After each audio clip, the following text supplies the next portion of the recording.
quiero que charlemos con la doctora Fernanda Petersen. Ella es abogada de Victoria Carrión. Saben ustedes, Victoria Carrión denunció a Néstor Pinta en un caso muy conocido que todos ya hemos abordado los medios lo suficiente como para que lo conozcamos, pero queremos saber en este día, lo tomamos digamos como simbólico, queremos saber cómo está la causa, así que vamos a charlar de eso con la doctora Fernanda Petersen. Doctora, buen día. Gustavo Bosco la saluda, ¿cómo le va? ¿Qué tal? Buen día, ¿cómo estás, Gustavo? Bien, gracias por atendernos. Bueno, justamente eso, ¿cómo está la causa en este momento? A ver, la causa en este momento, luego de que en el mes de diciembre del año pasado se formulara la imputación al señor Néstor Pinta, estamos a la espera de la elevación, el pedido, mejor dicho, de elevación a juicio formal por parte del Ministerio Público Fiscal. Sí. ¿Y cómo marcha ese pedido? La realidad es que no está todavía realizado el Ministerio Público Fiscal. Suponemos que en el transcurso de los próximos días, en lo que, digamos, antes de la primera quincena de este mes de febrero, ya va a estar formalizado esto. No quedan pruebas pendientes de producción, tal vez algunas cuestiones de administrativas o de mero trámite para poder llegar a esta formulación con todos los requisitos formales que este tipo de acto procesal requiere. Pero estamos obviamente que a la espera de esto y con la tranquilidad de que el trabajo que se ha hecho en la Fiscalía y todo lo que se ha podido aportar quedó acreditado, digamos, con los elementos de prueba necesarios, el delito que se había denunciado, y por eso se llegó a la imputación. Ajá. ¿Ustedes ya a esta altura, doctora, esperaban que hubiera un juicio, que estuviera elevado a juicio esto? Estamos dentro de los tiempos previsibles y esperables dentro de la causa. La imputación fue en los últimos días del mes de diciembre, y durante todo el mes de enero tuvimos feria judicial, por lo tanto, bueno, recién en febrero se reactivó todo esto, y teniendo en cuenta también que la Fiscalía en la cual se investiga esta causa ha tenido varios juicios orales y, digamos, un cúmulo de trabajo que hace que tal vez en algunas cuestiones se retrase, pero estamos en el tiempo previsto. Claro, bien. Bueno, ustedes, igual los abogados, doctora, deben estar acostumbrados ya a los tiempos de la provincia de Buenos Aires, de la justicia de la provincia de Buenos Aires, ¿no? Que son bastante lentos. Sí, la realidad es que, a ver, y más en estos casos en los cuales los tiempos de las víctimas siempre claramente son distintos a los de la justicia y a los que podemos llegar a entender como profesionales. La realidad es que sí, como decías vos, muchas veces se dilata, en este caso en particular, fue una denuncia hecha en pandemia, con lo cual también dificultaba la posibilidad de producción de prueba. Pero bueno, a pesar de eso, se llegó el año pasado a la imputación. Ajá. Doctora, estaba leyendo algunas declaraciones del abogado de Pinta, Maximiliano de Mira, quien decía que hasta ahora él no alcanzaba a comprender cuál era la acusación, porque dice parece bastante difusa, no entiende bien cuál es la acusación, si pasa por la colaboración, dice no tiene sentido porque Pinta no era la única persona que trabajaba en la Escuela Municipal de Canotaje. ¿Cuál es la reflexión, la respuesta a ello? A ver, la realidad es que en el momento de imputarlo formalmente a Pinta, que es el primer acto de defensa que cualquier persona tiene dentro de una causa penal, se le explican cuáles son los hechos, digamos, se le lee el hecho denunciado y que se investigue cuáles son las pruebas. En base a eso, es la prueba que se puede ofrecer, y esto que vos me decías recién, a ver, difuso no tiene nada, porque se puede contextualizar en tiempo y espacio, se hace un relato de los hechos y de situaciones que son concretas y demostrables y que es lo que se ha acreditado, y la realidad es que lo que ha interpretado y que compartimos con la Fiscalía es la calificación, que es lo que establece el artículo 133, es decir, esta causa no es por abuso sexual, sino porque él no solamente era quien estaba a cargo de esta escuela de canotaje municipal, sino que como director de deportes, digo, no solamente que no escuchó lo que estaba pasando, sino que nada hizo sobre eso, y claramente surge de la totalidad de las pruebas y de los testimonios sobre todo, que era lo que sucedía dentro de ese espacio privado como era la propiedad de esta familia, y que era lo que le sucedía a tantas jóvenes que concurrían a esa escuela. La realidad es que en este tipo de causas son otro tipo de pruebas las que acreditan los hechos.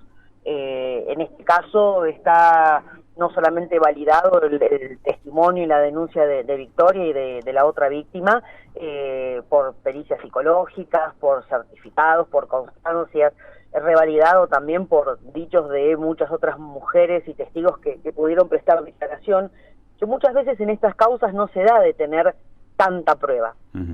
Obviamente que la defensa puede tener su postura y es válido y lógico, pero más allá de eso ya la Fiscalía avanzó en este sentido, y por eso es que se logra la imputación. Digamos, la función del Ministerio Público Fiscal no es acusar o imputar a una persona porque sí. Digamos, su función, más allá de su rol de acusación, es básicamente de investigar y de determinar qué es lo que sucede, lo que sucedió, y muchas veces la Fiscalía considera que no se ha cometido ningún tipo de delito y en base a eso pide el sobreseimiento o la no imputación de una persona, y en este caso eso no ocurrió.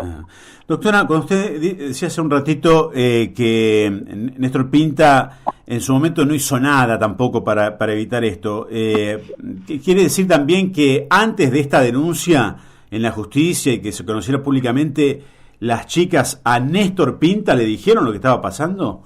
A ver, hay de los relatos de las diferentes personas que declararon en la causa, surge esta situación que en una o varias oportunidades se había manifestado de manera directa o indirecta lo que estaba sucediendo y que no tomó ninguna medida al respecto. La realidad es que teniendo el deber de cuidado en los términos que requiere el Código Civil de nuestro país, digo, una persona que está a cargo de una institución educativa, en este caso una escuela municipal de canotaje, y que es una escuela municipal, y hago hincapié en esto porque tiene todos los dispositivos para decir, bueno, tomé noticia de esto, que tal vez no sea la comisión de un delito, pero es algo que me debería alertar y puedo dar intervención desde un equipo interdisciplinario o primer paso hablar con, no sé, con los padres o ver cómo manejarlo. La realidad es que acá claramente se silenció, y la realidad es que el silencio en este tipo de delitos, como dicen quienes saben de esto, es la ley suprema. O sea, el establecer el silencio por sobre todas las cosas y acallar a las víctimas es lo que garantiza la perpetuidad en este tipo de situaciones y de poder seguir cometiéndolas. Y esto es claramente lo que sucedió y lo que está acreditado en la causa. Ajá, bien. O sea que hubieron algunas chicas que le dijeron a Néstor Pinta, a ver, lo digo así burdamente, pero tu papá me lleva a la habitación y hace tal cosa, se lo dijeron entonces en algún momento.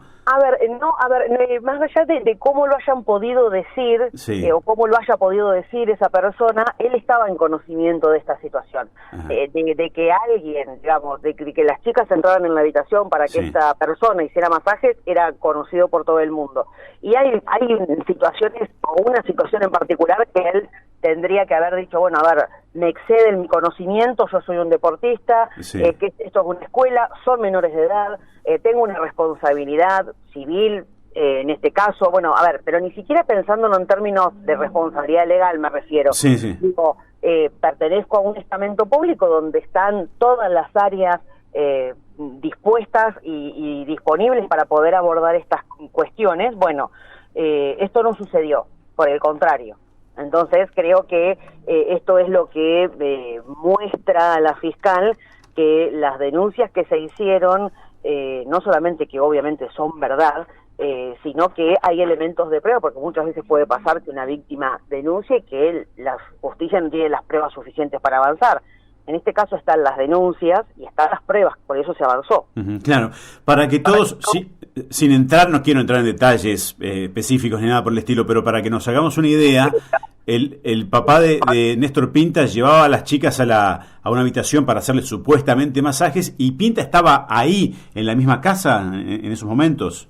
Exacto. Claro. Exacto. Es exactamente eso. A ver, a partir de ahí empieza, digamos, todo este calvario, porque no hay otra manera de definirlo, y la realidad es que considerar que un grupo de jóvenes que practican el deporte que aman y que tiene, digamos, lo tienen en el ADN de las ciudades y desde el nacimiento, se complotan para armar o para decir, es como muy sofisticado. En esta causa claramente surge de las pericias psicológicas, de los relatos. Las víctimas no es que declaran una sola vez, cada vez que es requerido por el Ministerio Público Fiscal se presentan y lo hacen, y surge, digamos, de la escucha de las personas que han colaborado declarando y prestando testimonio, surge claramente qué era lo que sucedía. Después, obviamente que, y en esto cada cual hace su trabajo y la defensa puede tener su posicionamiento,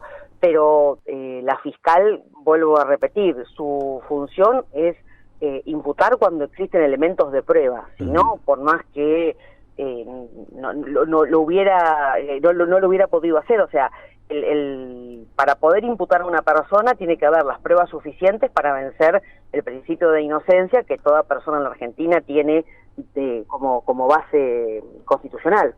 Bien. Bueno, doctora, muchísimas gracias por atendernos, muy amable. No, por favor, muchísimas gracias a ustedes. Que le vaya muy bien. La doctora Fernanda Petersen, entonces, que es la abogada de Victoria Carrión, en este caso de la denuncia contra Néstor Pinta. ¿Cómo está la situación? Están esperando entonces aún la elevación a juicio.